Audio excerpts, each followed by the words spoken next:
do this because they always do this. And I was on a podcast last week and it just dropped and I'm looking at the fucking footage and it's like I look like a dickhead and I'm like, why didn't anyone tell me?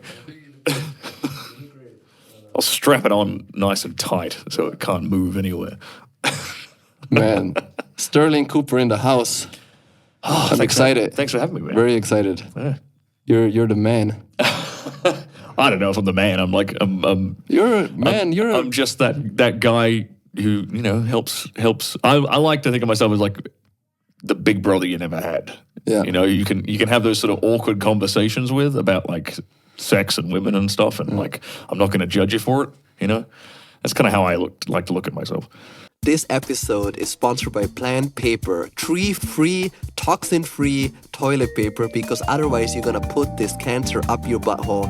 And I think you should care because this literally goes inside of you. Yeah. I mean, this is even more intense than the skin. The skin is already really bad. Yeah, even more for our ladies. I mean, you do not want this paper touching your yoni. I mean, it's going so deep in your yoni. What? Are you crazy? Yeah, and I know it's hard, and you really have to start. I think It's not hard. Just get Plant Paper today. And if you use the code CandyCan, you get 25% off your first order. Go to plantpaper.us right now and get yours. I don't know. These days, I feel like there's not many men that say whatever they want. And like, you're good build. Thank you. Tall. I mean, you're a lot more jacked than I am. So I've got catching up to do. I like strong men. Well, look, I think it's important for men to be strong. Yeah. I think it might have been Plato or Socrates. Like he said you can't separate like physical strength from mental fortitude. The two things go hand in hand. For sure. I think if you see a guy who's physically weak, he's very often mentally weak.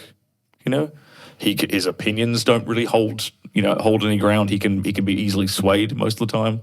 But yeah, if you see a guy who's like physically imposing, very often he'll, back his opinions up with some force. Yeah, and you show discipline. Definitely. In every way, like what you eat, how you spend your day. Yep. If you exercise, you have that force, that mental force of picking up heavy shit weight. Yeah. Yeah, I like lifting heavy shit, yeah. It's a very fun pastime, so I agree, yeah. So how would you describe yourself, like for people that don't know you? The easiest way to describe me is I am a sex coach for men. Mm-hmm. That's the easiest way to describe me. I am I like to say I'm a retired and repenting porn star. I used to work in the adult industry here in Los Angeles, actually. I lived in the Valley and worked out there for a few years. Retired from that in 2020, and yeah, I don't encourage people to get into that industry at all. I don't encourage men to consume, pornographic material in any way, shape, or form. Just want to make that perfectly clear. But I take my experience performing under pressure in that industry, and now I also have a background in chemistry, in science. So I combine those things, and now I teach guys how to overcome any issues they might have in the bedroom. I help them with their relationship dynamics. I help guys to be a lot more dominant in the bedroom, which I think a lot of women really appreciate. I have a lot of women messaging me saying, thank you for teaching guys this stuff, because they want a guy who actually turns them on, who actually arouses them, who they can trust, who they can follow the lead of. So that's kind of my shtick, I guess you could say. Okay. Yeah. Do you feel like your background, you regret it, or it is what it is? It is what it is. It's hard for me to regret it per se, because it's led me to the path I'm on now, where I literally help tens of thousands of men. Yeah. It's hard for me to say I regret it. That's why I say I don't encourage anyone to consume it. I don't encourage anyone to partake in that career. I don't think you can really come from. I don't think you can really teach people anything meaningful unless you've gone through some bullshit. For sure. You can't take fitness advice from a fat person. Correct. Right? So if you want to tell me about sex, you gotta have had a lot of sex. Yeah, I mean, I feel like I'm in a pretty authoritative position to have an opinion on that subject. Especially when it comes to performance. Yeah. So, yeah, do I regret it? Not exactly. It's a complicated situation. Let's just say that, I think.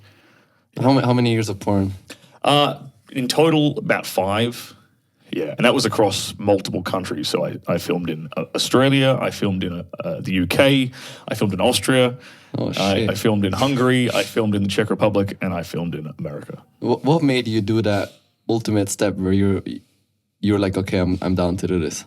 It was kind of wasn't really much logical thought behind it. It was more of this sounds like a really impossible thing to do, and I like proving people wrong. And I had a few. I threw the idea out to a few friends, and they were like, "There's no way you can do that. It's impossible. How are you going to do that? You're in like Western Australia. There's no industry here. How the fuck are you going to do that?" Sorry, just wearing this stuff. And I was like, you know what? I'm just going to prove you wrong. I like to do things that people say I can't do, and so I went and did it. And it was it was for lols. It was a bit of fun, and it obviously was I like being paid to have sex with beautiful women. That was a thing. So yeah, there wasn't really any like well thought out process behind it. I just sold my business that I had at the time, and I wanted to try something crazy and new, and it led me down that path. And I was good enough at it to stick with it, make a career out of it. It's not an easy job. Definitely not. Yeah. No. And also, like, not easy to get into. Very hard to get Especially into. for male. Obviously, if you're 18 and a girl, it's very easy. Yes. I mean, the doors are open in LA, but for a man, Super hard. Yeah. Super hard. And you have to. It's a very closed off, insular industry. So it's all about networking and connections, because no one wants to give you a shot as a new guy.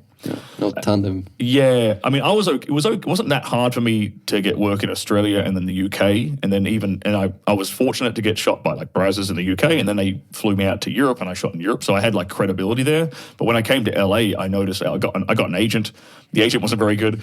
They didn't really push me into any new work because I was a new guy, right?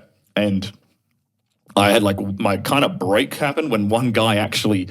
Another dude at my agency, he cancelled his scene because he got pink eye.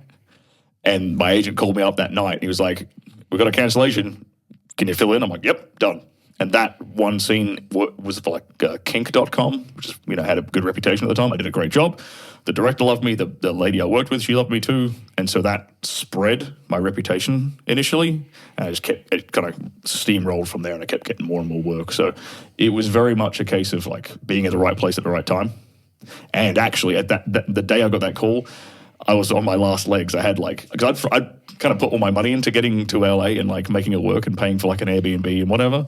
I had $12 left in the entire world across 3 bank accounts. Like in total $12 was all I had. And then the next day I got that call up and things worked out. It was a very interesting time. During COVID? No, you stopped during that COVID. was back in 2018. Yeah. You stopped during COVID. Yeah. Why did that happen? Well, the industry stopped for a little bit, first of all, and then it was very serendipitous. All this stuff kind of happened at the same time. That stopped. I'd been writing a book for like 6 months, which I then finished and published and started making money off of it. So that was great. And that turned into what I do now, this kind of teaching and coaching. But the year before that, there was a few incidences here in LA where women were trying to cancel male performers.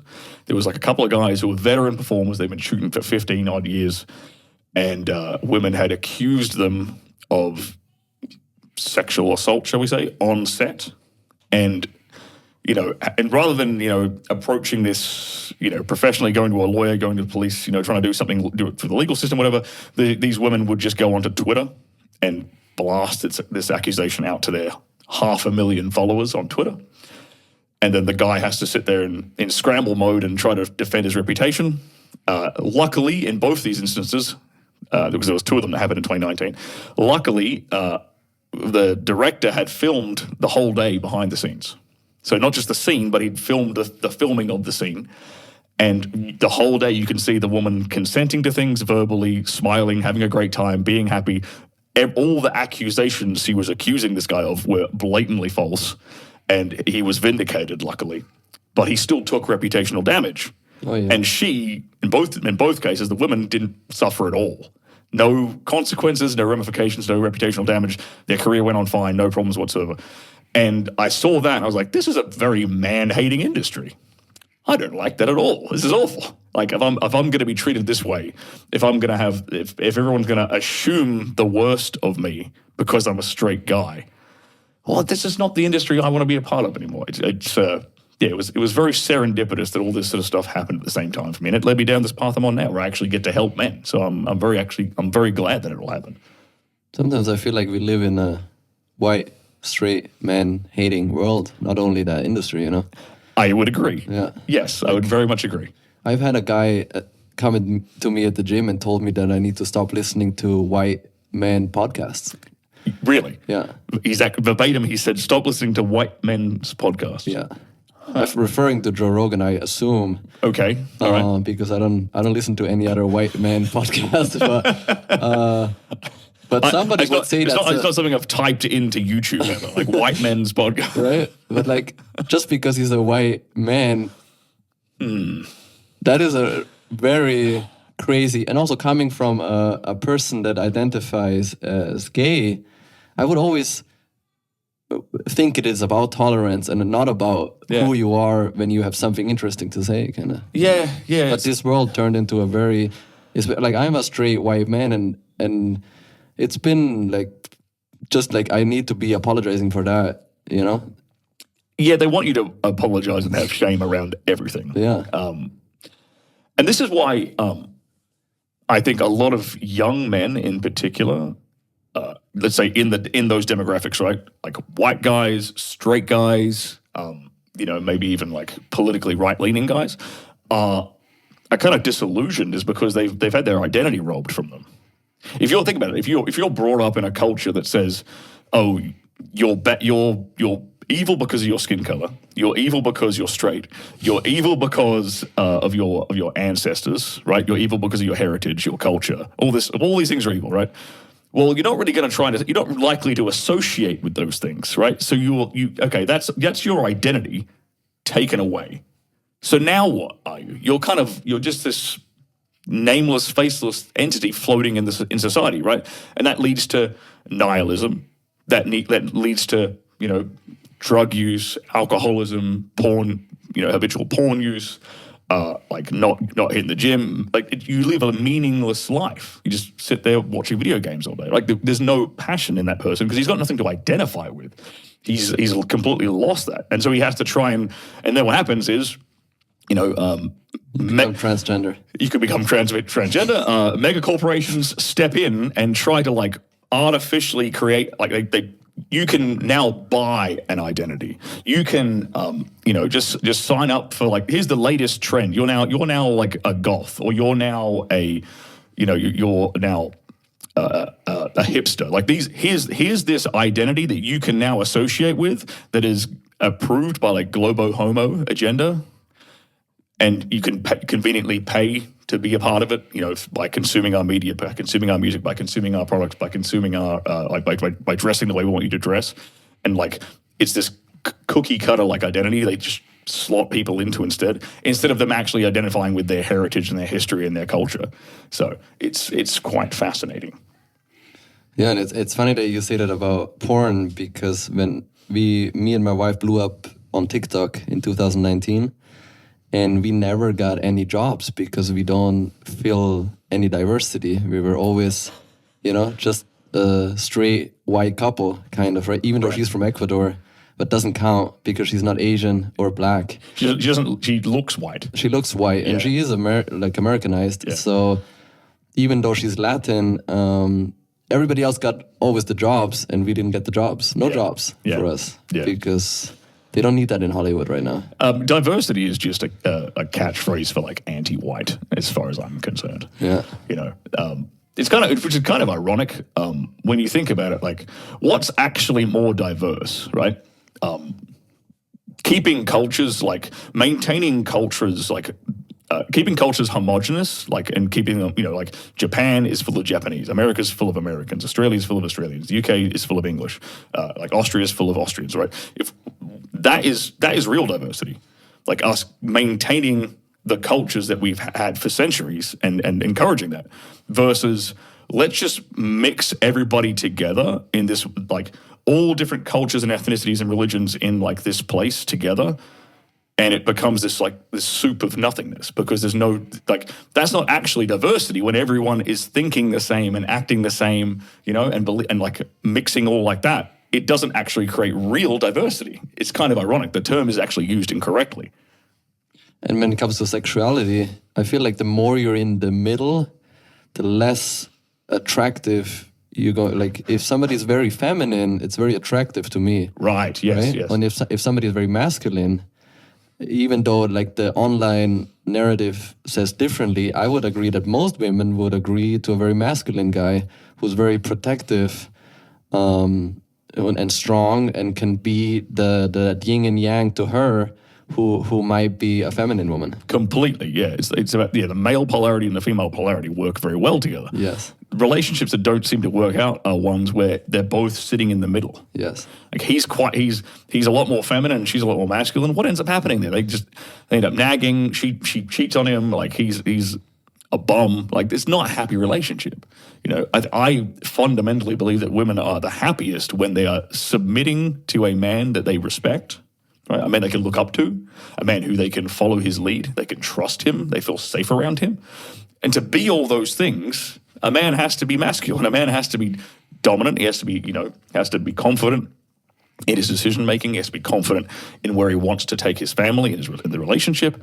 And he has to take the brunt of the stress and the decision making away from his missus, away from his wife, and just, I've got it, baby. Relax. What's happening right now in your house right now. Like you're working, she's chilling, taking care of the family. It's the way it should be. It's the way we're naturally inclined to be. And because I'm the one that's fucking, right? She's not pegging me. She's the receiver. She's the receiver, and it all comes back to that because there are roles.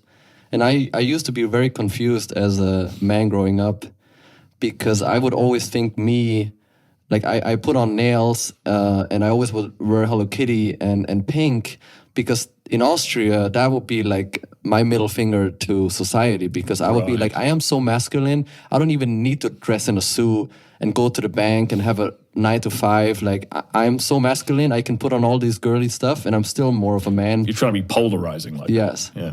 No, and I also I thought it was funny. Like it would be like, I can put on these nails. I'm still more of a man than you, kind of. Right. Until they kind of like now made this whole movement into, like, once I became a dad, it was just, I was kind of like done being a clown. And I also understood that there is no such thing as female superheroes. Right. The woman needs to be protected, and she has the most important job, which is making babies and raising babies. And there's a reason why everybody has their role. And when we confuse everybody, you have women in the military or in police force in horrible situations. If my house burns, I need a white straight man to come and help me. Yeah. I don't need a woman. A group of women trying to get this house down, right? I mean as misogynistic as this might sound, it is generally. And then there's people that pull up a woman, I don't know, deadlifting like 500 pounds. Of course that exists, but it has proven over history that men are just better in hard situations. Who's going to build the houses? Why does nobody talk about construction workers, teams of women? Yeah. Right? There's no women garbage collectors. When it comes to the bridges and the sewer system and the freaking houses, the real hard crazy shit, right? These are a group of men. Completely. Yeah. It's just funny when there's a police officer, right? Because like, she obviously doesn't get sent to the hardcore shit. And I think when we saw Donald Trump being assassinated, you saw that she couldn't even get her gun in her holster. And the female Secret Service are like hiding out of the way. The men are like surrounding him. Yes. The women are hiding behind the men. It's like, it's so obvious. Like everyone, But it is because women try to protect themselves and protect their children. Yeah. They're very protective. And I see that every day with my wife. She is very much more than she loves me. She loves the children. And that is a natural, that is nature in full in full effect Yeah. because that's her role. She needs to protect the children because I'm just like thinking about adventures and making money and doing crazy shit. And like if my son has a cold or not, I don't really care that much. Yeah. But she does. Yeah. So it's perfect because it works perfectly together. Because if I would be overprotective over the children too, we would just be sitting at home all day and nobody would go to school ever, right? Like Nothing will get done. yeah, nothing. And then you can see that from children that get raised by a single mom. It becomes very no resilience, no discipline. Yeah. Right, and you become very in touch with your feminine side. And I think there is some truth to enjoying pain and enjoying struggle. Right, that is what testosterone kind of stands for too. Is I enjoy the struggle. I enjoy going to the gym. I enjoy going into the cold plunge. I enjoy obstacles and challenges. Right.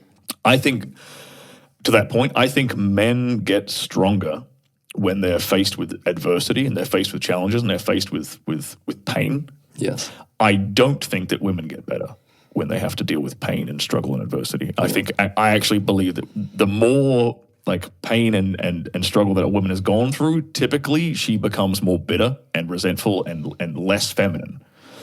So, Because she has to fill that role. Bingo. She to deal with that stuff. She has to become more masculine. It's just inevitable. And I've seen so many single moms that they are like men. Yeah. Well, the problem, I have sympathy for single mothers because you can't, like, she has to try and be the female and the male at the same time to this kid, and she can't be. And my advice to single mothers is get the boy, especially if it's a son, get him around other men. You know, get him involved, take him to a boxing gym, take him to a Brazilian jiu-jitsu gym, something where he's got male role models around him, not women. He's got you. He doesn't need more females around him. He needs to put into situations where it's just dudes doing dude stuff. And he gets to see how men interact with one another, how men deal with adversity, how men deal with pain, how men, deal with competition and challenges. Okay, now he's got a good role model to work from, because she can't be that. As much as she wants to be, she can't be both the father and the mother at the same time. It's impossible. And what ends up happening, men who are raised by single mothers, they typically they're much more likely to end up dropping out of school. They're much more likely to end up in prison, committing crimes and things like this, because they're a lot more, they're emotionally unregulated. Because women are emotionally unregulated. Women need men to emotionally regulate them. It's like they're kind of drifting through they're like a leaf being blown through the wind, in terms of emotion. Like just any little thing will push them in a completely different emotional direction. Whereas men are more like the tree itself. They're just grounded and they're solid and they can take the battering of like a storm, but they'll stay stoic and emotional. And so, of course, if a boy is raised by a single mother, it makes perfect sense that he's going to be more emotional and less stoic and less able to control his emotions. Like, it doesn't mean guys can't have emotions, but you shouldn't be at the behest of your emotions. You should be able to feel an emotion and it not change your course of action. Absolutely. Man, I want to talk about this porn subject. It's funny because when before my wife, I was crazy here in LA too, and I had some encounters with adult stars. I always was hesitant to join the adult side, but I used to have a Snapchat and a OnlyFans because I refused taking money from my parents. Right. And because I wanted to do what I want to do and not be following what they tell me to do. So that was my way to kind of make my way to LA. Right. And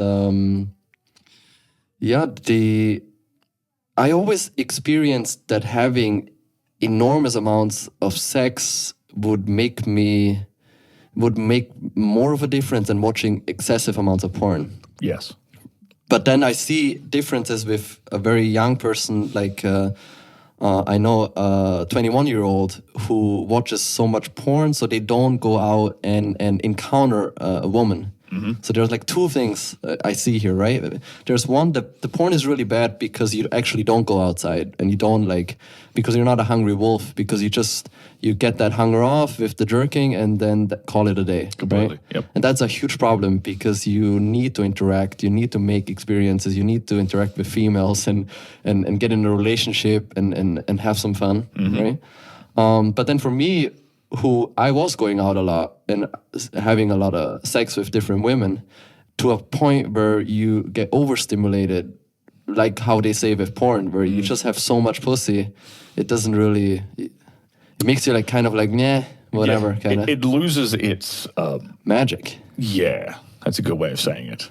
It does lose its magic a bit. More than porn, because every time I watch a lot of porn and then I see a real woman, I would be like, fuck, man, this is so much better.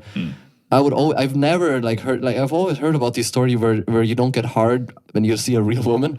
That never occurred to me. I would be like good coming really quick rather, because it's so much more intense than my screen. But that does happen to a lot of young guys, where which is insane, no? It is nuts. They'll be habitually using porn in their late teens, early 20s, and then when they get with a woman, it's just not stimulating enough for them. Yeah. So they'll have boner problems, or they won't be able to actually finish. That's a big issue that a lot of guys have with the whole pornography side of things. And I agree. It's like, I agree with what you said about when you have just endless amounts of pussy, it's like the magic can fade. Yeah, and it's almost like going to the gym. Yeah. It becomes more of a handshake. It's like so physical and so unromantic that it becomes like some sort of like transaction, that's like a workout. For me, it would be like a workout. I get what you're saying, yeah. Because you're not really into it, right? You're not trying to make a baby. You're not in love, right? It's.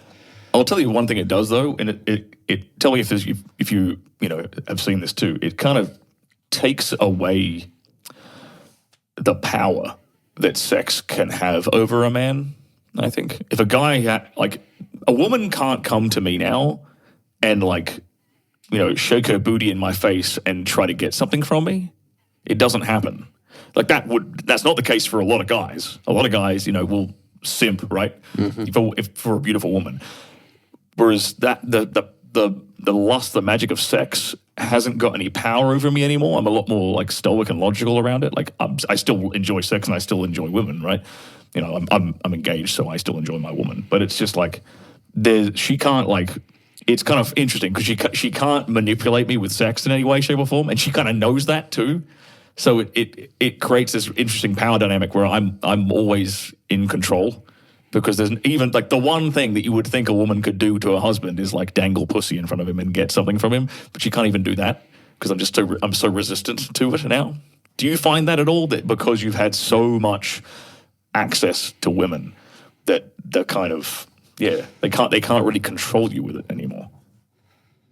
I don't know if my wife is different, because now I'm monogamous, so I'm kind of dependent on that one pussy. Right. So it changed. Makes sense. But maybe during that time where you have a lot of pussy, obviously, right? I guess you're not. And I don't know. I always thought porn also did that a little bit too, where I'm not so such a dog, where when or masturbation. Yeah. Right? It doesn't have to be porn. Yeah. But if I don't masturbate, I might be like a dog where you need to get off, kind of, right? And you looking for that. And that might be your only purpose.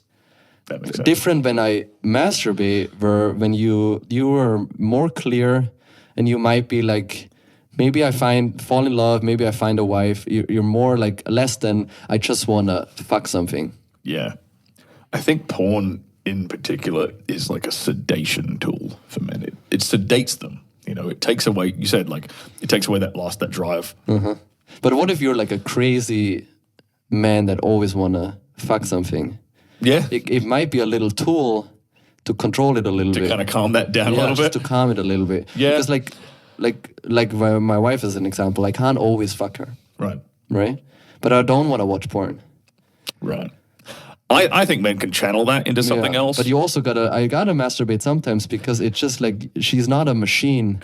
She's not just a hole, right? So I don't know what you would do I need to like force her to have more sex? No, right? But am I a dog? Yeah. I don't know. It never ends. I'm like 32 almost, and like I just always, I don't know. After a couple days, I get like my single focus becomes that one thing, and it doesn't matter how beautiful my children are and how good my career is. I have a single focus, and that is to not as soon as possible. You ever have like that? First thing in the morning, it's like all that's on your mind. Yeah, I get it. Especially if it's a couple of days, I get it. I totally get it. Yeah, I'm fortunate. I'm in a position where I don't have kids yet.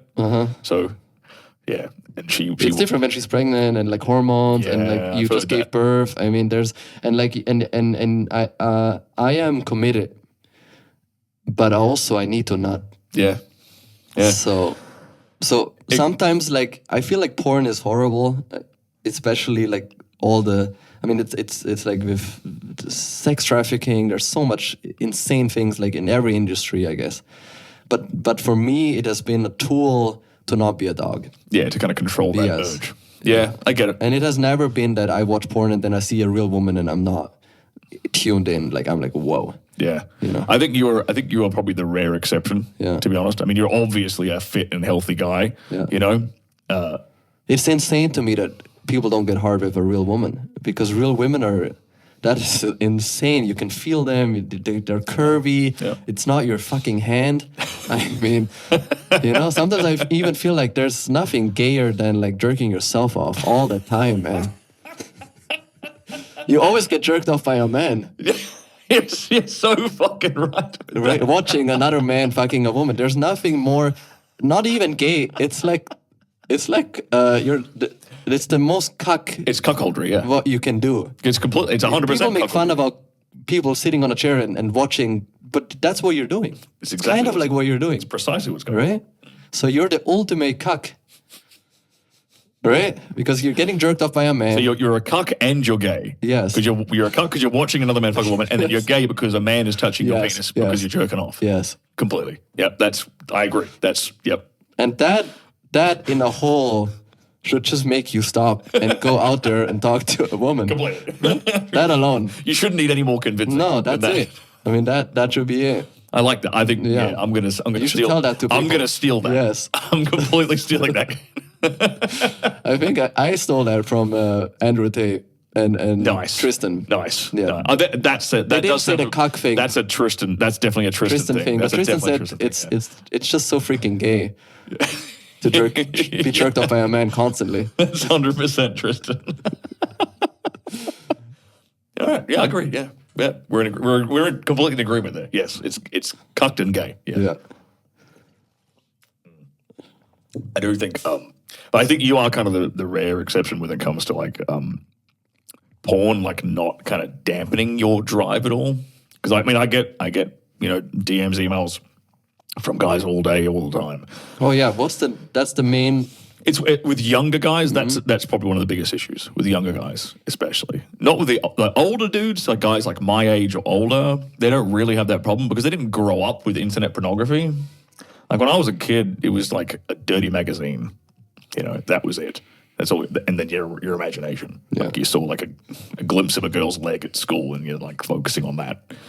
But that now, like, you know, the Zoomer generation or whatever, they grew up with internet pornography. They grew up with iPhones. They've got access to it 24/7. It's a very different kettle of fish. It's a lot more damaging to those guys, I think, especially if they start at a younger age, like neurodegenerative. It's like as their brain is literally developing, they're bombarding with these like constant stimulation, constant dopamine, constant like sexual novelty all the time. And you think about it, like a teenage boy has seen more vaginas than like a king would have back in the day. Like that's ridiculous when you think about it. Back more than like the Caesar of Rome would have seen. He's seen more on his phone. I don't think the male brain is designed to deal with that.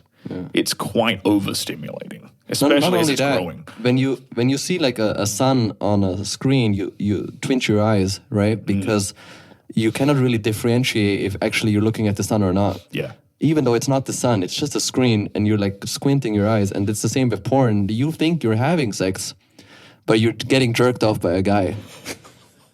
But you're thinking you're having sex, but you're actually gay.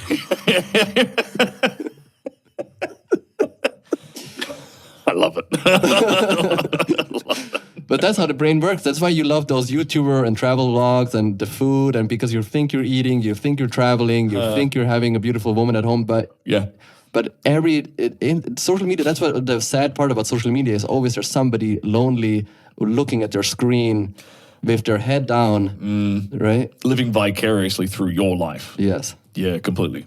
And it sucks to, even though you had so much fun with all these women, at the end of the day, you're making content for a freaking nerd being alone at home, kind of, right? Which sucks, man. Ultimately, yes. Yeah. Ultimately, yeah. Like that's when I do TikToks too. Like I also, it's funny, it's comedy.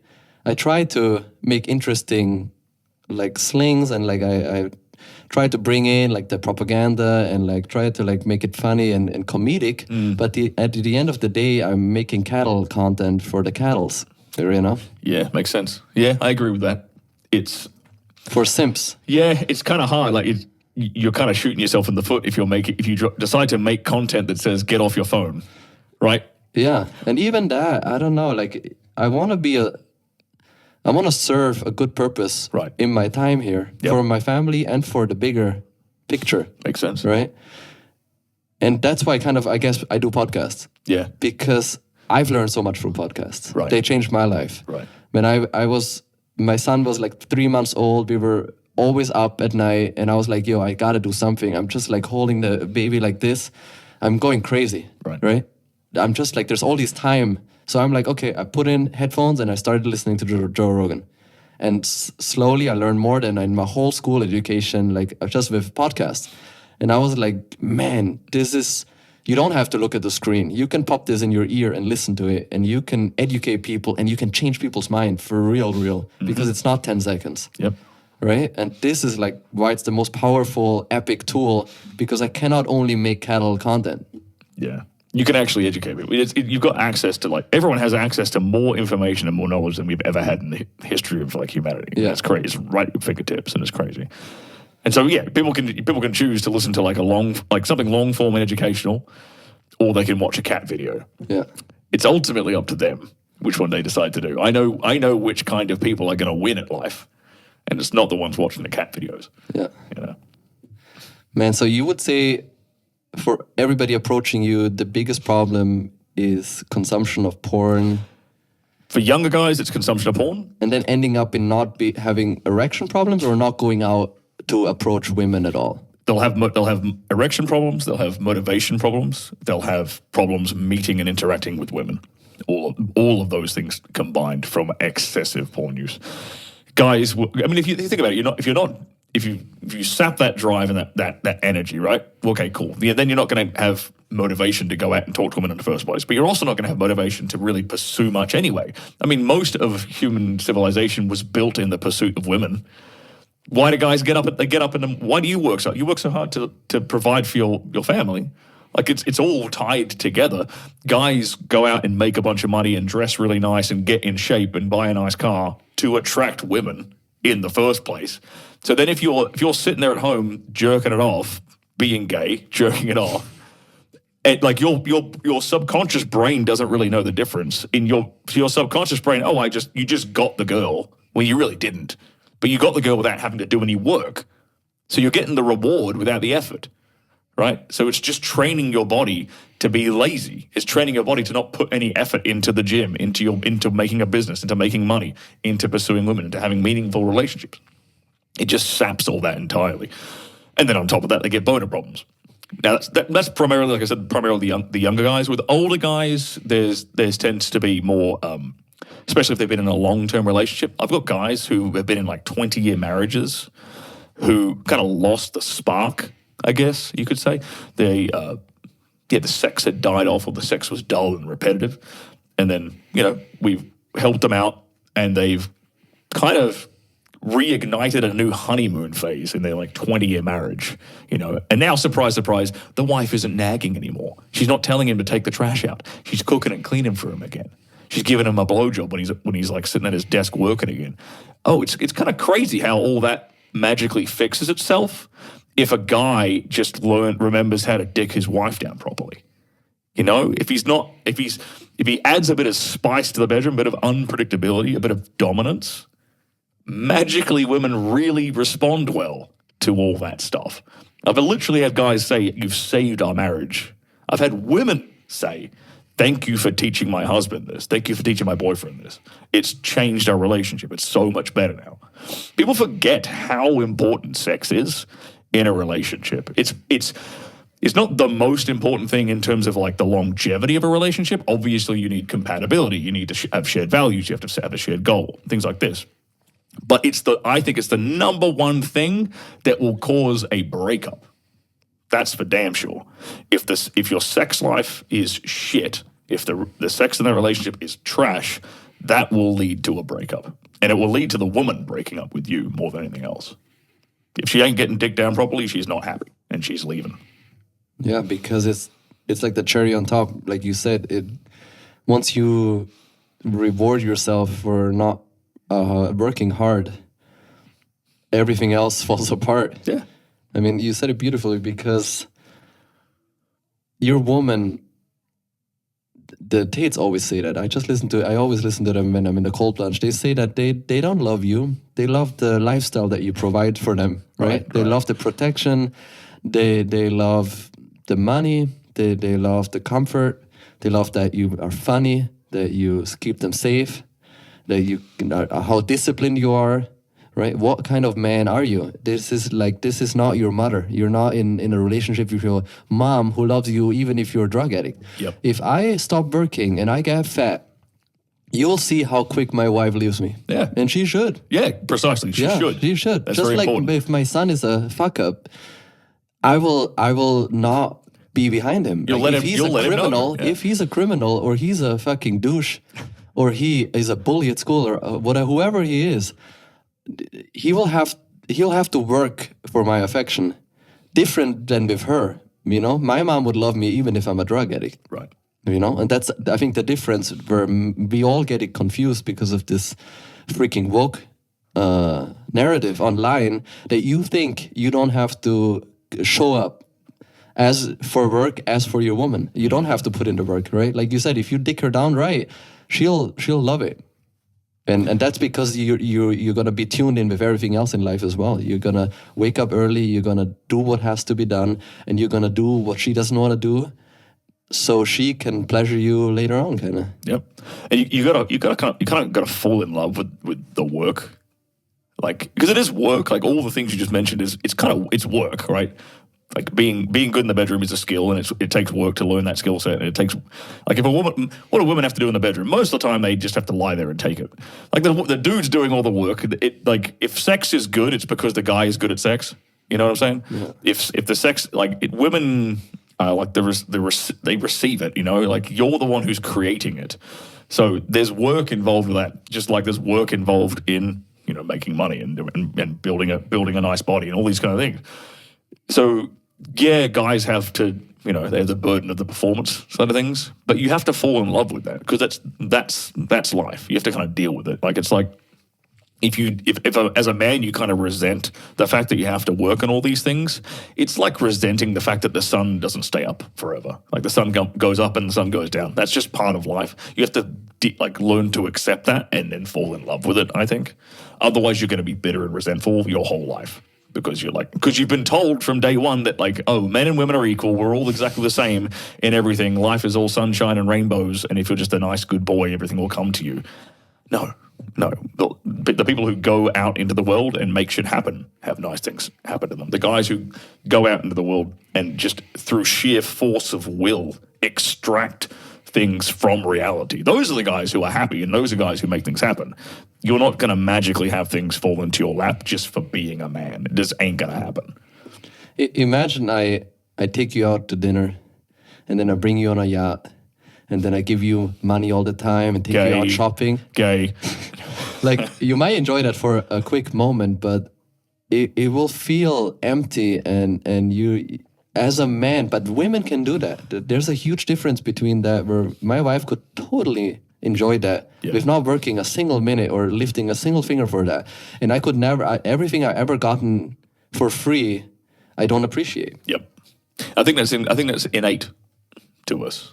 Is you want to achieve things. You want to feel And like things that are not easy. Yeah. Right? The six pack is only fun because it's so hard to get. Yeah. Otherwise, there's no point. 0 point. Yeah. Completely agree with that.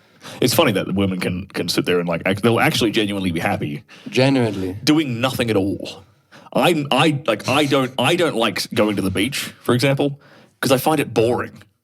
I've never been one of those guys. Maybe you're different. Who can just sit on the beach and like bake in the sun and do nothing. Women love doing that. You go to any pool club, you know, any beach, and it's just women just laying around doing nothing. I'm like, how? I don't know how you can do that. I am bored out of my mind doing that. I would sit there for 2 minutes and I'd be on my phone working again. That's just who I am. I don't know. Are you the same? Do you find that? Can you just lay on a beach, for example? No, I hate vacation and all of this shit. If I'm on a vacation, I'm not just sitting around at a spa. I'm like doing shit.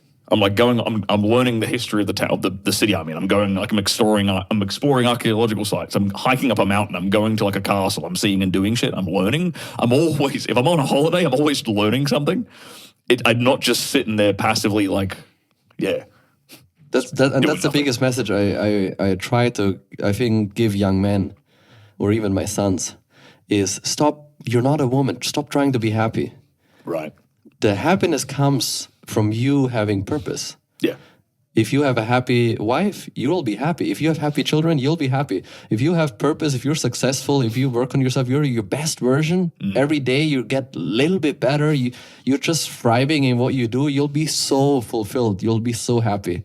But if I give you a big car and a big house, you will not be happy. Look at the kids of celebrities here in LA. It's a great example. Yeah. How many of them end up drug addicts? Lots of them, because they didn't have to work for anything. They got given they grew up in the nice house. They got given a flash car. Yeah, okay, cool. They throw a bunch of parties as teenagers and they maybe get their dick sucked here and there.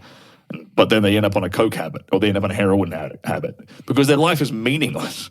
Because unfortunately, they're constantly living in the shadow of their mother or their father, who's super successful, and they haven't forged their own path and had to work for any of the success they've had in their life. It's just given to them on a silver platter. It's actually kind of tragic. I don't want my kids to know how much money I make.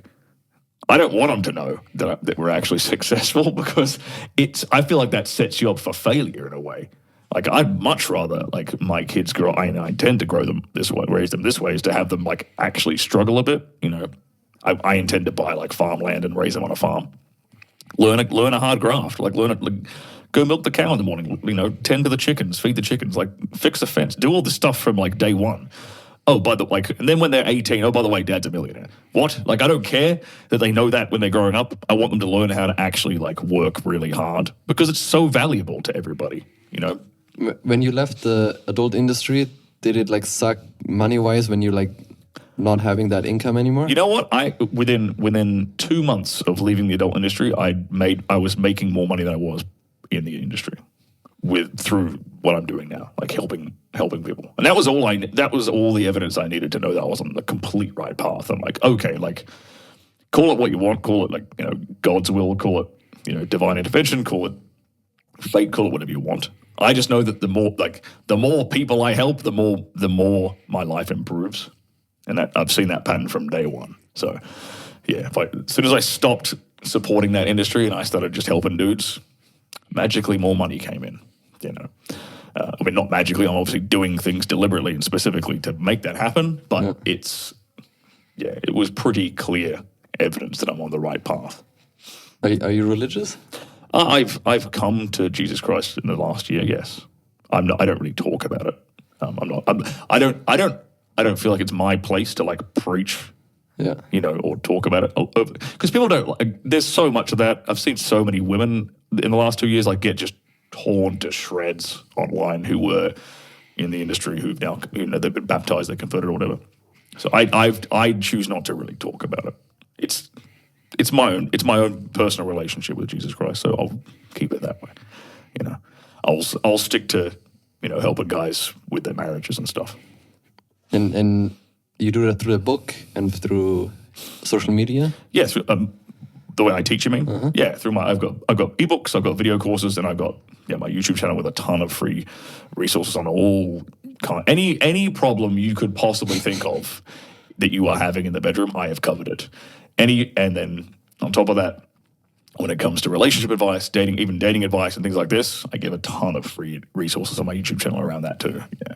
Would you say that it gets worse and worse with social media becoming bigger and bigger through the years? Like you said, like with the new generation consuming so much porn at such a young age, that like your job is like more and more needed because there's like the sex problem is now getting better. Yeah, it's definitely. I feel like I'm in the right place at the right time. Like if I'd tried this, if me as like in my knowledge base and my skill set was 20 years ago, there wouldn't be much need for it.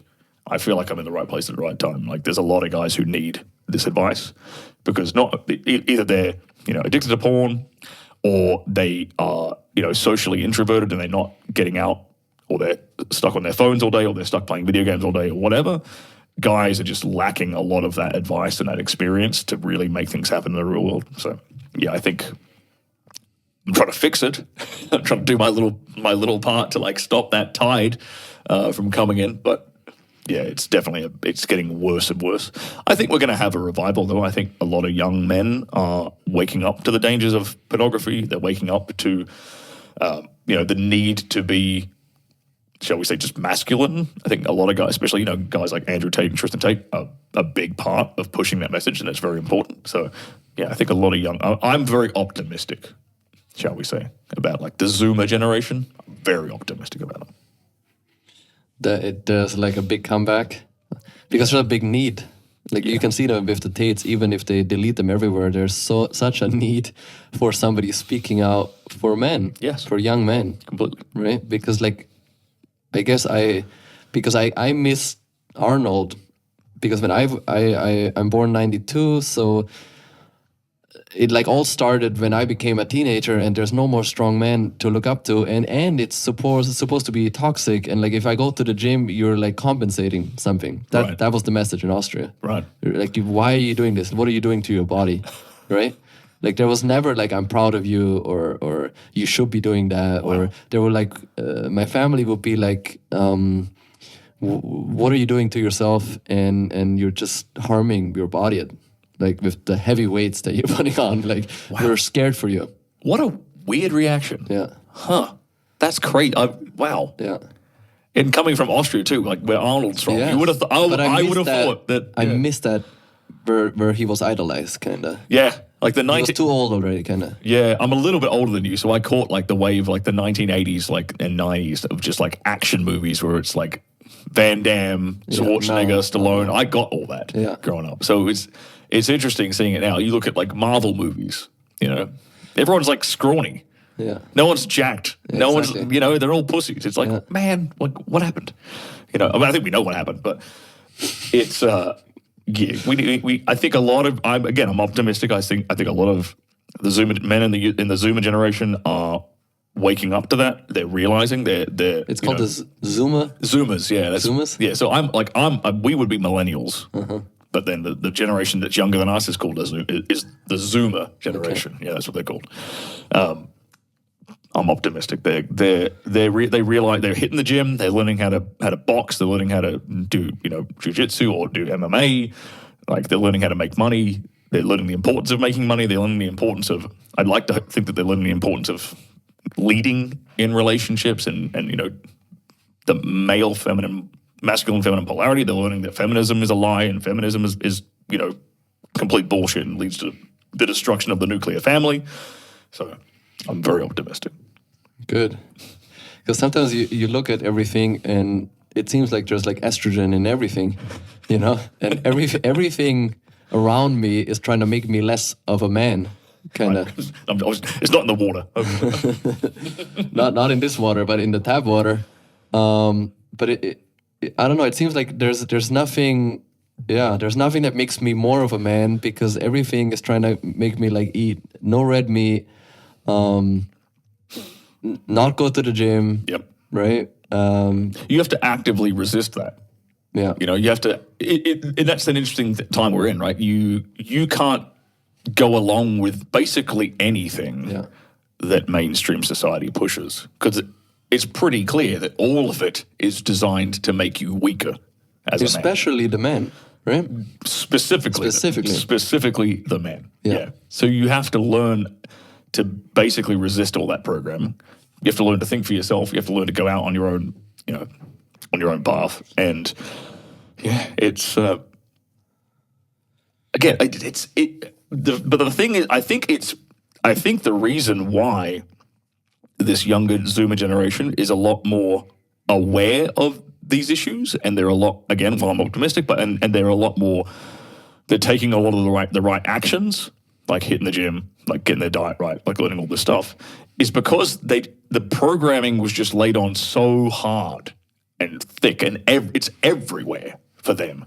Whereas when we were growing up, it was this sort of slow, incremental thing where they just, okay, like now, you had Arnie, and now it's weird to go to the gym. Oh, really? That's odd. And now, like, okay, women, need to, be a boss babe and have a career. Oh, okay. Like, my mum was a stay-at-home mum. No, forget that. Oh, okay. Now like paint your nails, and I'm like, okay, yeah, whatever. And now men can be women and women can be men. Wait, what? Huh? Like all of it. It was this slow, incremental bullshit coming in for like guys like our age, but like guys who are 19, 18, they grew up surrounded by all of it, like from day one.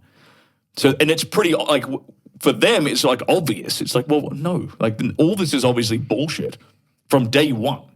So I think that's why they're a lot better at resisting all this stuff because they've had if you're rebellious naturally as a teenager anyway, and if all of society is telling you, oh, you need to be gay and trans and whatever, like purple hair, pink fingernails, whatever, they're gonna naturally rebel against it.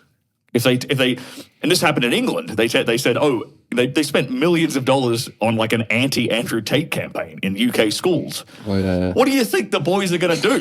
they're going to be more pro-Andrew Tate. it's like telling kids, it's like in the 1970s or whatever, or 60s, telling kids, like maybe not 70s, like let's say 80s, telling kids like, oh, smoking's bad. What did all the teenagers do? They started smoking cigarettes.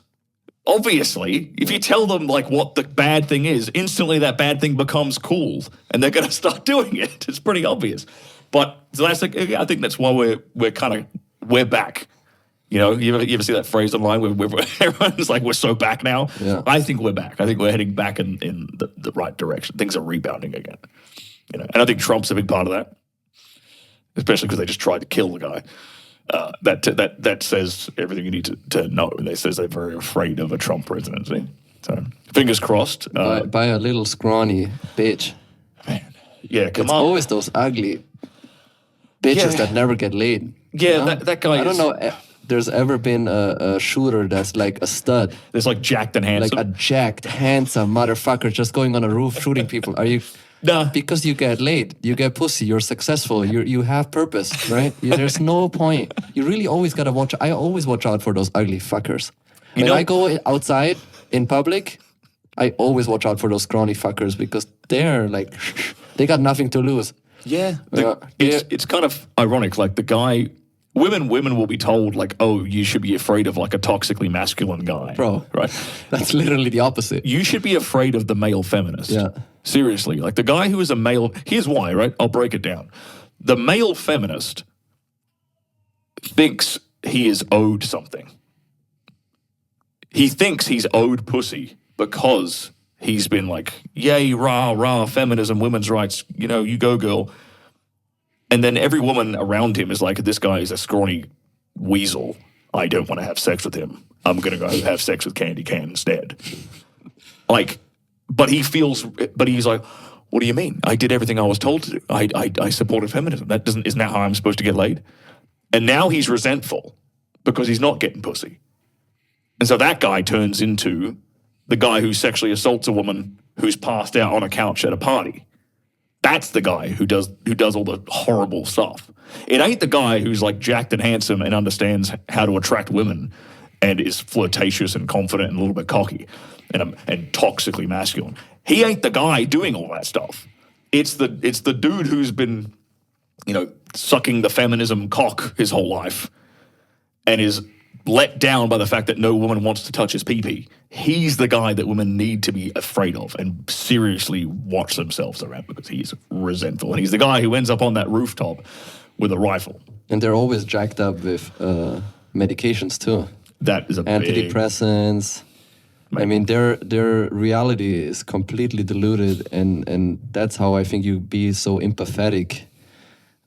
Because, like you said, a handsome man did all of this stuff in the first place to serve and please somebody else. Yeah.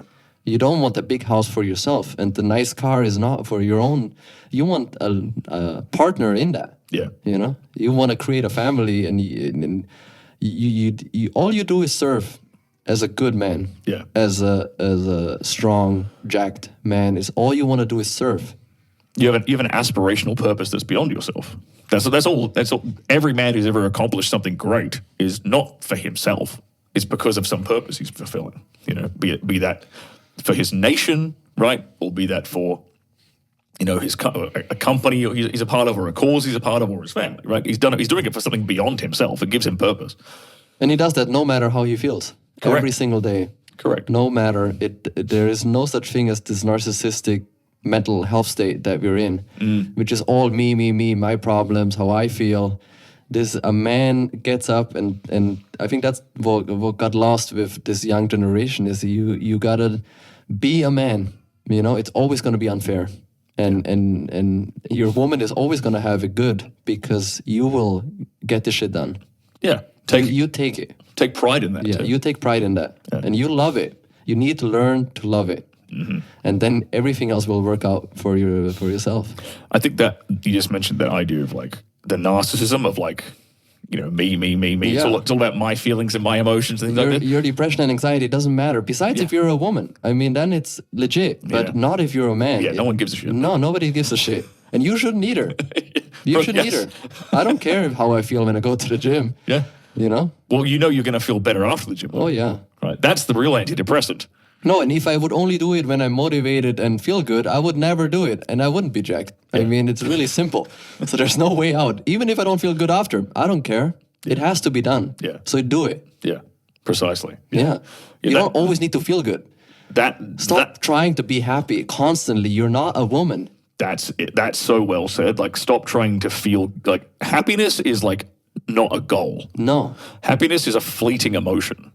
It's not like, and that's a massive lie that has been pushed, is this idea of like, the goal is to be happy and comfortable all the time. No, and life sucks and is painful and you get sick and you get injured and you get your heart broken, but that is life. That is what you're here for. It wouldn't be the same. A roller coaster is only fun if it goes down and it goes up. Bingo. So every time I'm injured, I'm like, man, I never fought like my elbow. Like I never appreciated that shit, And there's nothing like when you get high and you get sober and you're like, wow, I love being sober. Yeah, at least for me. I completely agree with that. I completely agree with that. Yeah, you gotta learn to love the pain and the suffering as a man. But that's the difference, though. You cannot compare yourself to a woman. Yeah, she has a different purpose. And that is not to endure pain. You don't want a woman that is like the most resilient motherfucker that comes out of a jail cell and is like, that was nothing, man. Yeah. I'll do another week. You'll be like, okay, bro. Good for you, bro. You want somebody who is full of love and connection and emotional and like cries when your baby falls down and like that is the yin and yang. That is the universe. You can see that in nature. You can see that with animals. You can see that with anything, pretty much. Completely. There's always male and female, and even with like flowers, right? The male and the female part, and the bees need to bring it from one part to another. You cannot just pretend we're all one. You can't escape that. You cannot escape that, and especially when you're in big shit, you need a big white straight man to fix it. To fix all the problems. Yes. One of my is an Anne Ryan Anne Rand quote that I really like, and it's you can avoid reality all you want, but you can't avoid the consequences of avoiding reality. Right? So we can sit there and pretend that men and women are all the same and blah blah blah blah blah.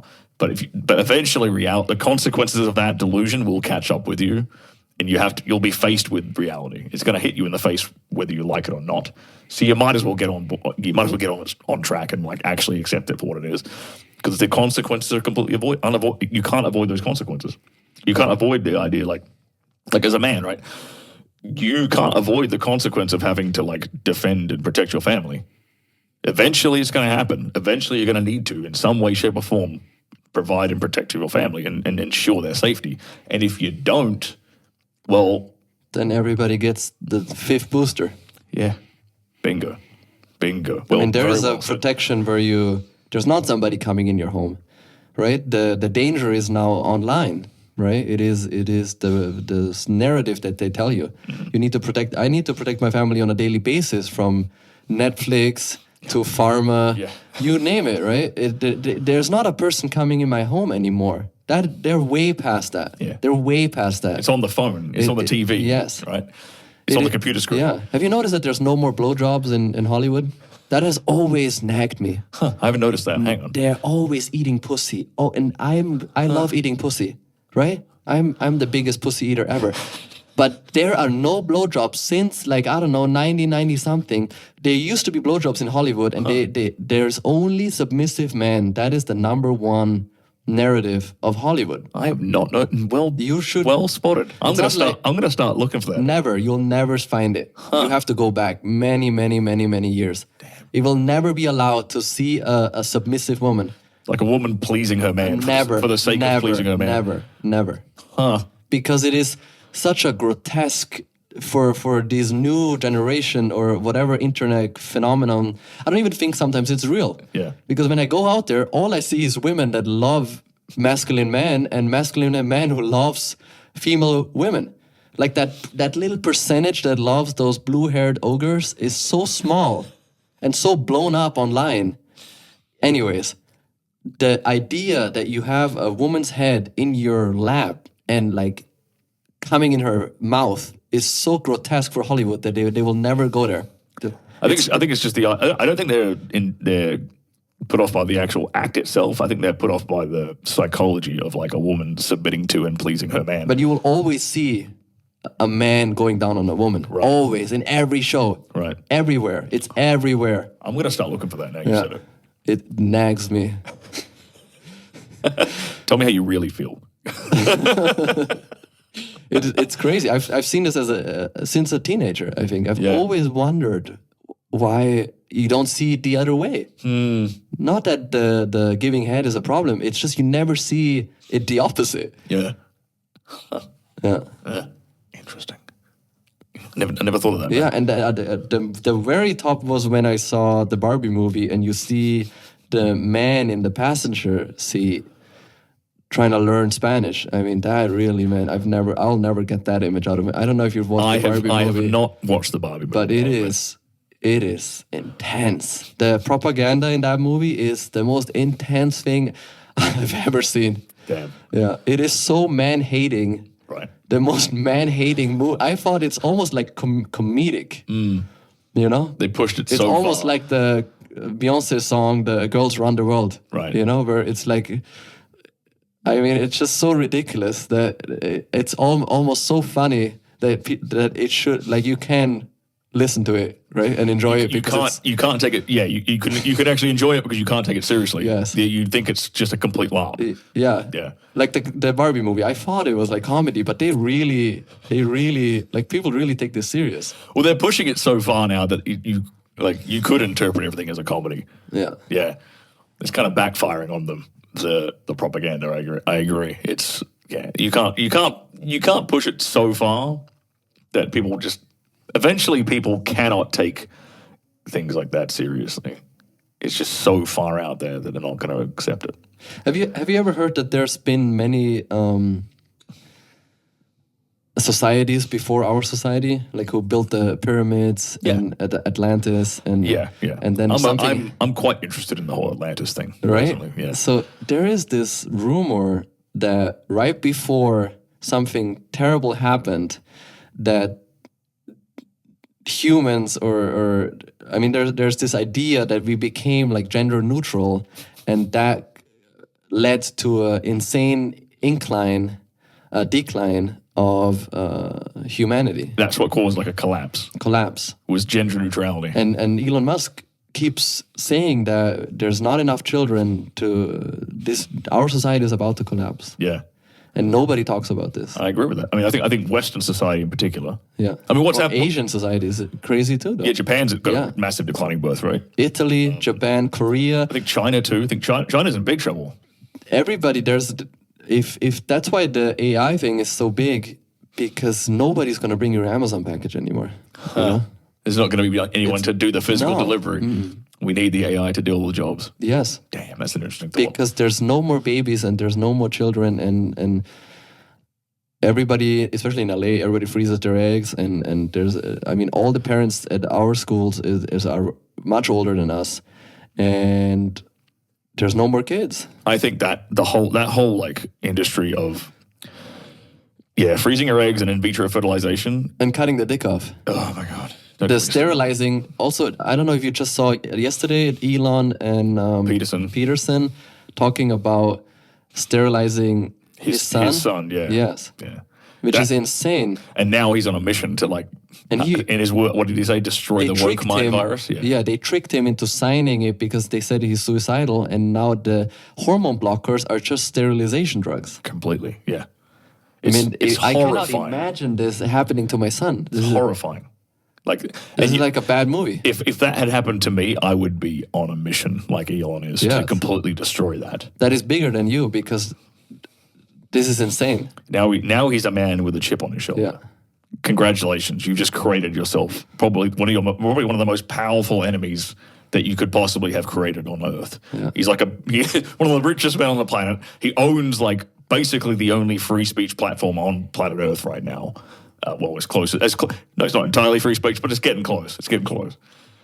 Yeah, well done. You've just made Elon like a champion. Congratulations. But yeah, all that, the whole, going back to like the people not having kids and delaying, having kids and the whole IVF and in vitro, and being sterilized. Stuff. I remember there was what's going to happen? You get declining birth rates. I think here's what's going to happen, right? All the people who buy into that propaganda are not going to have kids. Mm-hmm. And people like you and me who are like, well, that's retarded, are going to have a lot of kids. Yeah. And so within 2 generations, I like to be optimistic. I don't like to be black-pilled about things. But I think in 2 generations, it's going to fix itself, because everyone who is like trans and taking puberty blockers and is getting their kids' dicks chopped off, well, they are not going to breed. Then those gene pools end with this generation, and ours keep going ad infinitum. Fantastic. It's actually kind of eugenic for the population when you think about it. All the people who are like right wing and jacked and handsome and like resistant to the programming and who didn't take the vax, they're having a bunch of kids, and everyone else is sterilized now, or effectively sterilized. So their bloodlines are all dying out. So that's I'm serious. That's going to have a massive effect on society in general within like 1, if not 2 generations. It's almost figuring itself out. Basically, it's auto-correcting, yes. Same when you're too skinny or too fat, you also are infertile. Yeah, precisely. Right? If you're insanely obese or insanely skinny, you cannot make babies. Correct. Procreation. Correct. On purpose. On default. Mm-hmm. Same when you're like trans and take hormone blockers. You cannot continue, and you no new generation of that. Nature is correcting itself. Yeah. Isn't that interesting? That's a beautiful way to put it. Because otherwise you're like, God damn, where is this heading, right? Yeah. I just see it heading in the right direction. And honestly. It really makes me, when I used to like want like 2 children, it makes me want to have 12. Oh, completely. Because you're like, and also like the same with the home prices and all right, we'll all stick together then. Yeah. Oh, my children can't afford a home. Okay, fuck that. I'll keep my children then with me then. Yeah. Then we'll all educate ourselves and make it work. You don't need that much. Yeah, great. Not Okay. everybody needs a chicken. Like when I see the houses, sometimes everybody has their like kitchen chicken cage. It's like a cage where you know how like Muslims, they all live together and like cook for each other and make it work, kind of like the Western society, like everybody's isolated. Yes. So like they're also like doing us a favor with buying all their homes up because that makes everybody be more together in a way. It's actually forcing the family unit to come back together again. Yeah. Same with making everybody more feminine. Makes me want to be more of a man. Makes me work out even more. Yep. Right? The more shit they put in my tap water, the more I want to like fucking eat raw eggs and raw steak. Completely. And like, I'm like, fuck these vegetables, shit, everything that's tiny bit feminine. I'm like, fuck this shit. Yeah. Right? I want to smoke cigars and be a man more than ever because they ruin it, kind of, to be feminine and emotional. They ruined it. Yeah, they pushed it too far, so it's having the complete opposite effect that they wanted to have. Completely. What's your opinion on raw milk? I love raw milk. Good man. Yeah. Good man. Maybe not for children. Yeah. Or pregnant women. I'm kind of maybe not for pregnant women and children. I mean, but like for a normal adult and you know your source. Yeah. Absolutely. I think it's a superfood. Yeah. It's like a legit, like raw milk and like beef liver, I think are superfoods. For sure. Yeah. And raw red meat, period. Red meat, raw eggs, big fan. Yeah. That's I think that's what we're meant to eat. I had a carnivore MD here. Nice. Sean Baker, Yep. and he said that chicken is almost like a vegetable to him. What is his opinion on eggs? Is he a fan of eggs at all? Okay, so he likes eggs. It's not the full grown chicken. No, just like the meat. Yeah. Doesn't do anything for him. It's too lean and like it's almost, it's like a vegetable. It's like a vegetable to him, he said. I gotta respect that. Yeah. I like that a lot. Yeah. And vegetables are kind of gay. Yeah. They're all shaped like a penis, right? Like celery, carrots, or balls. So they're shaped like balls. Onions. It's a ball. So, hey, I'm gonna follow that. Steak and pussy. To its logical conclusion, right? Steak, pussy, meat, putting your... Yeah, absolutely. That makes sense. Yeah, vegetables are gay. Yes. Yeah. Agreed. So you can pretty easily, if they want you to eat vegetables, don't eat vegetables. If they want to heat up your milk, don't let them do that. Don't let them do that. Definitely don't let them do that. Yeah, I agree with the milk stuff. That's why I want to farm, man. That's why I want to farm cows, chickens. We were thinking about that, but man, I just we moved to Texas because I was like, Elon did it, Joe Rogan did it. Right. It's my turn now. Right.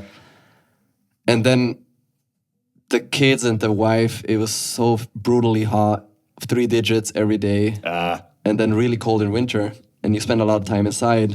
Yeah. And I never wanted to be like a LA wuss, right? You know, but it's different when you have to make a decision for the whole family. Yeah, I get you. Yeah, because I liked it. I did jiu-jitsu. I woke up every day early and did my thing and don't care if it's brutally hot, but it's a different thing when you have a family. For the family, yeah, I get that. And I mean, also with your work, it like helps to be in a place where there's lots of people connecting. That's another thing. I'm not a billionaire like Joe Rogan. I cannot fly people in and out. I'm a little bit dependent on who comes through, like how you are here right now. Yeah. I don't know how much you're going to be in Austin besides going to Joe Rogan, right? Right. So it's hard to compare yourself to people that like he doesn't have that like problem of people coming to him, right, for work. So yeah, I'm kind of fortunate in the sense that like I'll do stuff like this. I'll set time out of my schedule in my year to go around the country, and do stuff like this to network, to get new experiences, new conversations. And then the rest of the time, I can work from wherever I want. So I can work from a homestead if I really want to, which is exactly my intention. So yeah, I'm for it. I want to try and paint like a picture of like I would like to start a revival of people having chickens and drinking raw milk and having a homestead, because I just think it's badass. I think it's awesome to be able to like live off the land that you own, to eat the animal that you raised.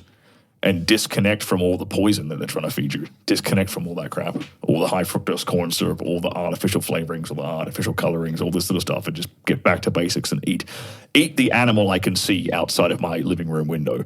I'm going to eat that thing right there tonight for dinner. I like that idea.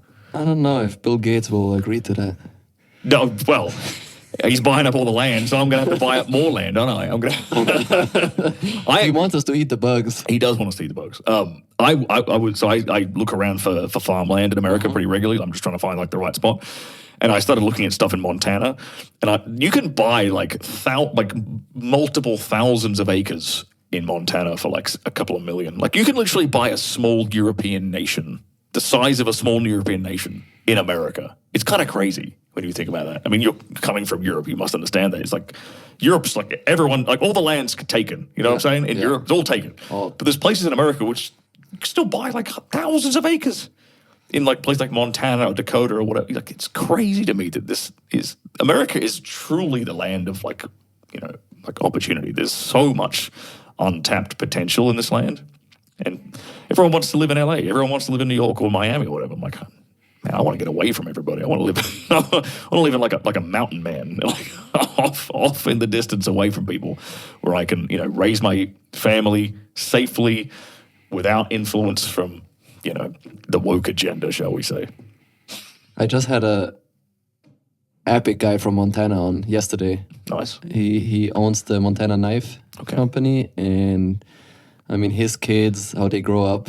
I mean, he was telling me insane stories. So epic. Sweet. Yeah. I'm going to have to go back and watch that. They raise little calves, and then they get like judged on it, how good they raised it, and then they have to say goodbye to it, and it gets butchered.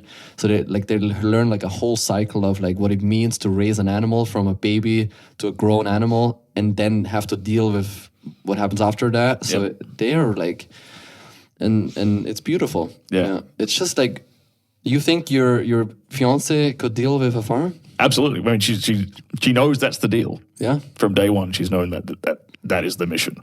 And because I think my wife couldn't. Yeah. She couldn't deal with a farm. You know what? I think I get what you're saying. I think a lot of women are kind of afraid of the idea because it's like, oh, she loves the idea, but she doesn't understand the idea, I think. Okay. She loves the idea. Really? Uh-huh. Interesting. She loves the idea. But you don't think she could handle it? Never. Why? What about it that wouldn't she be able to handle, do you think? I think she's, I don't know, too Americanized and too city. Yeah, too metropolitan. Too metropolitan, where you need your lashes done and you like shopping and your Wi-Fi and it's for my missus, it's like Starbucks and like getting her hair done. That's like that's like where the resistance is. Yeah. And I'm like, I see that. Okay, that's easy. We can overcome that easy. We're gonna get an espresso machine. It's better. You'll like it more than Starbucks.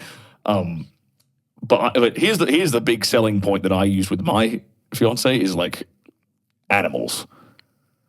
She likes dogs and cats and stuff. I'm like, baby, we're gonna have sheep. We're gonna have chickens. We're gonna I'll show her photos of like really like little chicks and chickens. It's like, oh, they're lovely. Like that's how you psyop them into wanting the farm. Like what about the bugs? Animals. Like don't mention the bugs.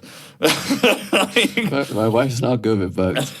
She loves the idea of animals, but not with bugs. Not with bugs? No.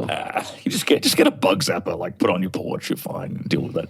And then you feed those, those like electronic ones that the bugs fly into? Yeah, and then you collect all the bugs and feed it to the chickens. And then you eat the eggs the chickens make. So you're in a roundabout way, you're kind of eating the bugs. But you're eating them through the chicken. Yeah. Like via chicken. Yeah. I think we could psyop lots of women into wanting a homestead. Okay. That's gonna be my next mission? My next mission is to like just film it all. Like, okay, here's my morning, milking a cow, feeding the chickens. Look how amazing this is. Like, let's go shoot some guns. Like, I am convinced that I can psyop people into like in a positive way into like aspiring for that lifestyle. Yeah. I'm just scared that I will never be able to leave her alone at the farm, kind of. Yeah. If you think she'd be in danger? No, just if I wasn't there, things would just fall apart, I guess. You would have to have like other people there. Well, you've got a son. Yeah. I have 2 sons. There you go. Yeah. He's going to be all, You need the 2 sons for sure. Definitely. Maybe later in my life for sure. In Austria, man, I didn't grow up on a farm, but I mean, there's 20,000 people in the town, so farms are close. Exactly. We would always go to farms. I you can think of sons as like once they hit early teens, you can kind of think of them as free labor for a farm. And in that sense, a 13-year-old boy is probably going to be pretty useful on a farm in that situation. You have a lot less to worry about with can my wife keep things in check while I'm away? If she's got a young boy there, I actually have a lot of faith in young boys to run that kind of stuff, and especially if you teach him how to do it. If you make him feel like he's got responsibility. You give him that, Dad's going out of town for a couple of days. Take care of the farm, son. Yeah. He's going to have pride in that. He's going to step up to the plate, I think. Especially if you taught him, the ropes a little bit, and he's seen stuff, he'll be able to help your wife. I think that's my opinion on it. Yeah, sometimes I feel like this lifestyle is taken. Even if I work out and I cold plunge and I try to be as much as a man as I want, I still didn't grow up on a farm. And there's differences. Yeah, right? Completely. But look, the way I look at it is, okay. Did you grow up on a farm? I grew up I grew up in a small town which has farms all around it, and my family and my uncle have a farm. Yeah. And I worked on farms in Australia. Yeah, in Australia. I worked on farms through every summer as a teenager. So yeah, I'm familiar with farm work and my family's farmers and stuff. And the way I look at it is okay, if my ancestors were, because if we go back far enough, most people's ancestors were farmers at some point. We were very much a rural population. I look at it as okay, if people with less technology than me, with less knowledge than me, who are probably, let's be honest, I mean, there's definitely going to be some people who are not as smart as me, were able to farm and live a happy, healthy lifestyle, then I can definitely do it. Yeah. I'm not saying that farmers today are not as smart as me. I'm just saying I know that I have family members who are farmers now who are not as smart as me. In my own family, if they can do it, then I can definitely do it. Yeah. I think that's a realistic way of looking at it. It's not going to be as challenging as you might think it is after you've gotten used to it. Yeah. Absolutely. Yeah. Well, also there's good farmers and bad farmers, I guess. Completely. Yeah. It's like parenting can be easy, can also be really hard. Yeah, right? Yeah. I've got people in my family who lost all their land and stuff because they just couldn't manage it correctly. So, yeah, there's that too as well. And the crops and all that shit. Yeah. But So when are you planning to have children? The goal is to get her pregnant this year. Yeah. Yeah. Exciting. Yeah. Yeah. And I'm lucky because she has twins running in her family. Wow. So I'm likely to get twin boys out of her and twin girls. I'll get two. It's like a 2-for-1 special, because kids take a while. They take 9 months. But if I can get 2 at once, then I get 2 for 1. I get to have a family twice as fast. Is the way I look at it, which excites me because I'm older. It's taken me a while to get to this point. So I'm kind of now I'm like, yeah, I want kids. I want a family. So let's do it ASAP. If we can get 2 at a time, even better. Fantastic. Man, that will change you as a man. I look forward to that. Yeah. Yeah. I think that's one of the best things that can happen to a man too, is to become a father. I've heard that from all of my friends who are fathers now. 100%. Yeah. Because it makes you even more of a server, less than a narcissist, instantly. Yeah. If you want it or not. Yeah. Even if you're if you run away from it, it will always be there, kind of. Yeah. I feel like. Good. Yeah. Good. And I think that's also what gets lost a lot in our society. When I look at all the problems and the gender-neutral bathrooms and all that stuff, it always seems like it comes from people who are not responsible for other people, who have not experienced what that really means and what really matters. Their priorities are not in line, kind of. I get that. Yeah, I used to think like that when I didn't have children, kind of like that. It's kind of cool. You're not, if that was my daughter, hell no. You don't think that way. You don't think so protective. You think it's maybe this is maybe you're supposed to be tolerant and free and everybody run around rainbow, Right. Right. I was a little bit more open to that until you're yo, don't fuck with my kids. Yeah. It becomes, and I don't even have a daughter. Yeah. I can only imagine what I would be, bro. Get this fucking man out of the kindergarten. Like, I completely changed. Like, I don't think that's cool at all. I don't want no man alone with my child ever. Yeah. Because might not do something, but I don't need to put a man in this position. Men are dogs. Yeah. They're fucking wild. Men are wild, and women are not that crazy. You know, they don't rape people. They're protective over themselves and over small beings. They're nurturing. Yeah. They're nurturing. I can see it with what my son goes to. You can see the testosterone and anger in toddlers. They want to destroy, and he want to grab his brother and pinch his arms together and squeeze him as hard as he can because he loves him so much. Women don't do that shit.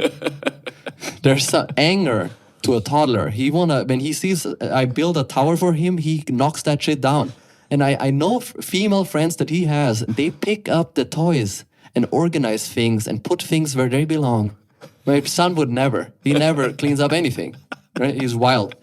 It's wild, and that's why we need to make these places for kids safe. Yeah. You know? Yeah. It needs to, the next generation is the future. It is the most important thing ever, and we need to honor women to stay at home and do the hardest job in the world. Yeah. You know? The most important one. Yeah. Everybody can be replaced in their company, but you cannot replace a mother.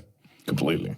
And yeah, it's irreplaceable. Yeah, and I don't want to be intolerant, but I cannot see two gay men raise a child. You need a mom. Yeah.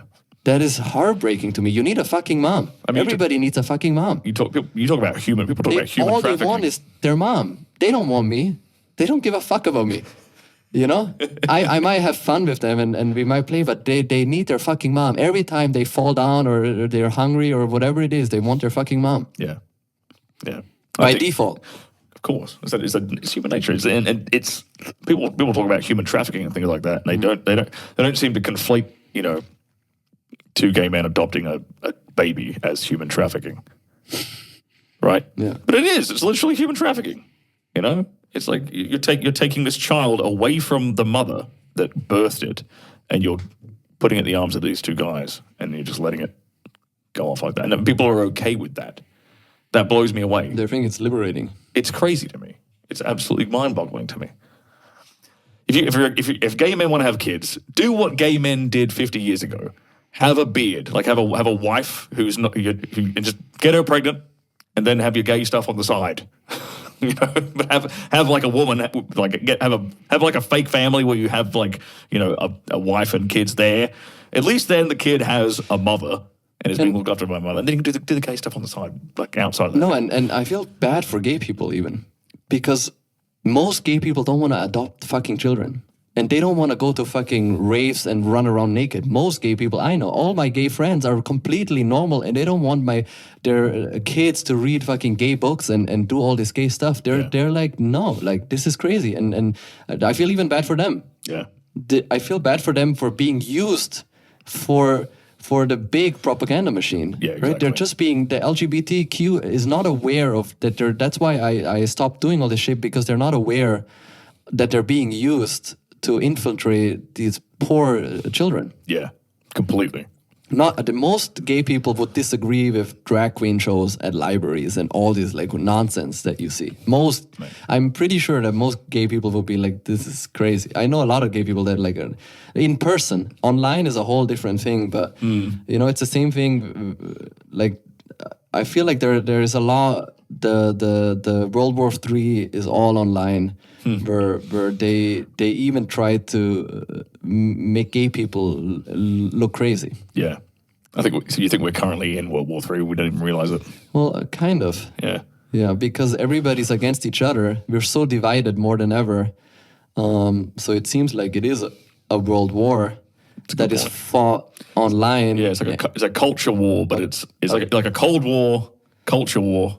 All done online. Civil war. Yeah. And also like some sort of like religious war. And it's a depopulizing, I don't know if I say the right word, but like where they try to decrease humans, the population, and make it much smaller and smaller, and try people don't make babies, don't be male or female, sterilize if possible, eat as much garbage as you can, be as obese as you can, and try to live an online life and not interact with each other, stay 6 feet apart. Everything seems to like not make babies and not be making a family. So it's an attack on the family completely. And when you have a family, that almost like makes me wanna, like how they made Elon, you know, that makes me wanna fight. Yeah, good. Because that ain't right. Good. I think more men need to get angry.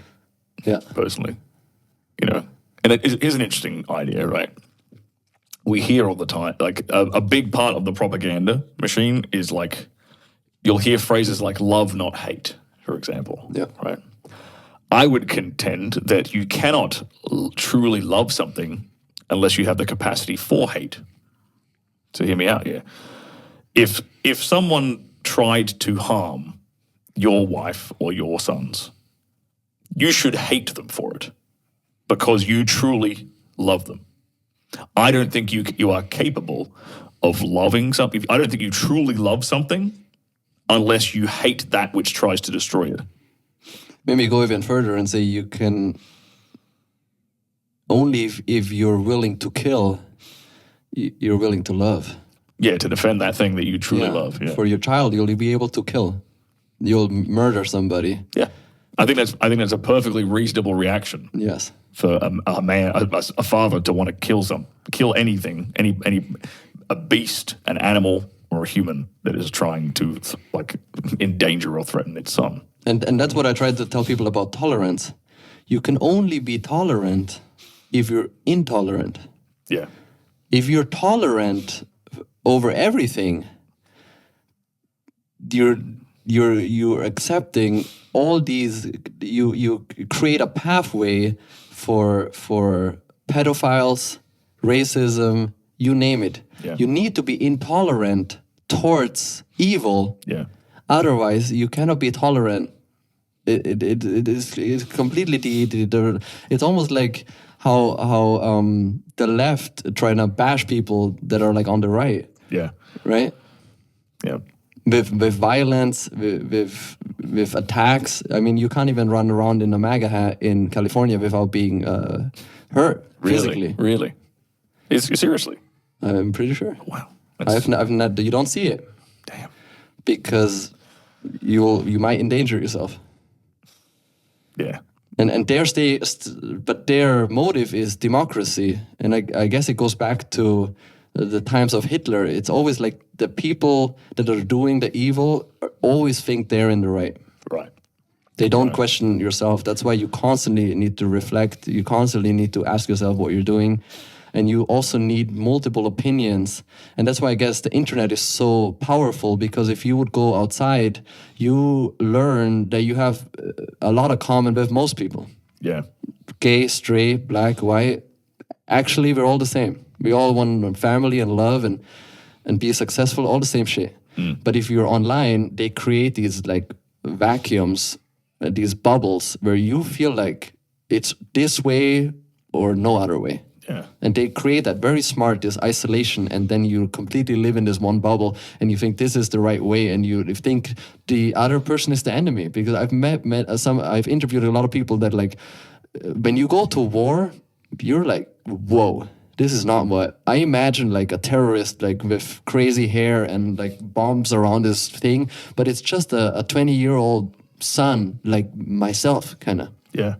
And you're shocked. It's just a guy. Yeah. It's just a guy, and some politician tells me to kill him. Yeah. Right? So, and that's the same with everything. I feel like that's why the internet, you need to be so careful, is because you lose the sense that we're all one. Yeah, you'll have a lot. I know exactly what you're talking about. I mean, let's look at like right-wing political movements on like Twitter, for example. Like people will like disagree about, they'll form, like you said, these little cliques and little factions around the tiniest differences of opinion that they have, be it like about their particular denomination of Christianity, or, you know, their stance on like immigration, or their stance on, you know, firearms, or different things, right? They'll clique down into these little things without realizing they have a lot more in common than they do that is not in common. Which is being a slave Yes. by the big oligarch. Yeah, if you There's separate, no if you like separate, left and right. if It's you all- separate people like that, it's easier to control them. Yeah, and it's all one big circus, and it really works because we're all against each other. Yeah. And we're busy doing that. I always like think of that when I see somebody begging for money. They're begging the working class for money, while the rich and are far up. The 0.1% will never even see that. Yeah. You know. Yeah. So it's just one big circus, and we're all one. And I feel like creating life makes you aware that we're all in this together. Kind of. This is like bigger, and it's like what mushrooms do, I guess. Like you realize that you and me there's something that connects every human to each other. I like that. Well put. All right, Sterling, it's been a pleasure. Been an absolute pleasure. Very enlightening conversation. Very enlightening. I think my big takeaway is that if you watch porn, you are a cuck and you're gay. Yeah. If The ultimate cuck. If you jerk off whilst watching porn, you're a gay cuck. Yeah. That's my biggest takeaway from today. And I'm going to totally steal that and repeat it everywhere I go. Yeah, and you need to. I don't know. As a man, I always like being shamed. You know, when you're a pussy, you're like, yo, you fucking pussy. When you don't lift enough weight or you fall down and you cry, and there's a magic to that. Yeah. Yeah. Like- bring back shame. Yeah. Yeah, I agree. No, with no, that. no. And men shame each other. Yeah. In full of love because I want you to be a better man. Bingo. Right? Not because I hate you. Just because you need to stop being a pussy. It comes from a place of wanting you to be better. Yes. Yeah. It comes full of love, but you need to shame. Like, I love when men shame each other. And I think that's, that's where you need to call people that they're fucking gay when they're watching porn. That really helps because then I'm like, I don't want to be fucking gay. You know? It works. I got something good for the end. English or Spanish? In terms of what? Have you seen this or no? No. No? No. Oh, man. Okay. Do you don't know English or Spanish? As in like the languages or just... No, is it's a meme. No, I do not know this meme. Sorry. Oh, there's this. Can you explain the meme, then I can answer? No? You'll see it. Damn it. It's big. Really? Yeah. Don't know it, sorry. Nuts. All right. Tell everybody about your book and how to find you. Yeah, I mean, the easiest place to find me is if you just go to www.stirlingcooper.com. Stirling is spelled Stirling. Or you can look at me on YouTube. Again, type in Stirling Cooper. I'm the first thing that comes up. I've got hundreds, if not thousands, of videos for free on there. So if you, have a look around. If there's anything you're struggling with in the bedroom or like a relationship dynamic-wise, I have covered it most likely. And you can find that resource for free. If you want to dive in a little bit deeper, I have a bunch of paid video courses and paid ebooks that you can, again, dive in deeper on whatever particular issue you would like to solve. You can find that there. So that's where you can find me. Sick. Yeah. All right. Thank you. Thank you, brother.